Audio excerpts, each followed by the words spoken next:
रही हैं, प्लस जो क्या है आज का मोटिवेशन, आइए जरा जानते हैं। साथियों, सेशन में शेयर किया गया है कि decide what you want, decide what you are willing to exchange for it, establish your priorities and go to the work. क्या है इसका मीनिंग?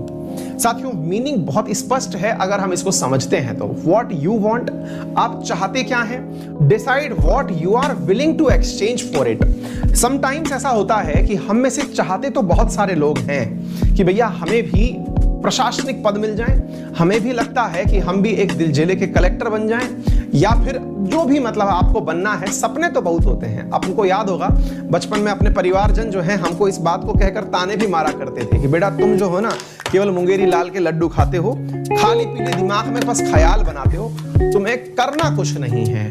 क्यों हमको घर वालों ने ऐसा कहा, या कई बार हमें भी लगा यार हम सोचते तो बहुत अच्छा है, यानी कि विजन तो हमारा बहुत पॉजिटिव है। विजन पॉजिटिव से मतलब है यार चाहता तो मैं भी हूं कि भाई मैं देश का प्रधानमंत्री बन जाऊं, यार चाहता तो मैं भी हूं कि यार मैं इस जिले का कलेक्टर बन जाऊं, यार चाहता तो मैं भी हूं कि इस जिले का सबसे पैसे वाला आदमी मैं बन जाऊं, चाहता तो मैं भी हूं कि यार इस शहर का जो सबसे बड़ा व्यवसायी है वो मैं बन जाऊं, इस शहर में जितने भी पोस्टर्स लग रहे हैं वो सब मेरे हों। ये सब में एक चाहत तो है, लेकिन साथियों जो चाहत है ना, इस चाहत की एक कीमत होती है। कीमत हमेशा मूल्य में अदा नहीं की जाती, वो मेहनत में अदा की जाती है।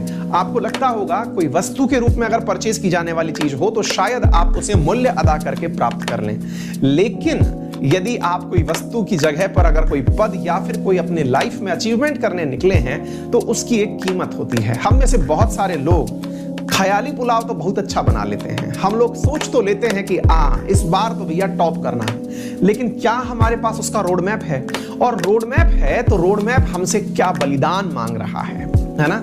बलिदान मांगता है आपका जो भी लक्ष्य है, और वो बलिदान सामान्यतया विद्यार्थी जीवन में साथियों शायद पैसा नहीं है, शायद वो बलिदान के रूप में आप लोगों का मतलब जो कहते हैं ना सुख सुविधाएं नहीं है। असल में जो मेहनत है ना साथियों वो ये है कि आपने कितनी अपनी प्राथमिकताओं को कैंसिल किया। जैसे हो सकता है कि आपका लक्ष्य इतना महान हो कि आपको लक्ष्य की प्राप्ति के दौरान अपने परिवारजनों के, इवन हो सकता है कि आपको अपने रियल भाई की शादी में भी जाने से आपका लक्ष्य रोक ले। हो सकता है कि आपका एग्जाम इतनी बड़ी प्राथमिकता बन जाए, क्योंकि ultimately it is all about your priorities, और जब आपकी प्रायोरिटीज उच्च होंगी तो वो सैक्रिफाइस मांगेंगी, और सैक्रिफाइस में वो चीज मांगती है कि भाई आप अपने इस लक्ष्य से बने रहने के लिए अगर 2 दिन का आपने अवकाश ले लिया तो ये क्या नुकसान करेगा।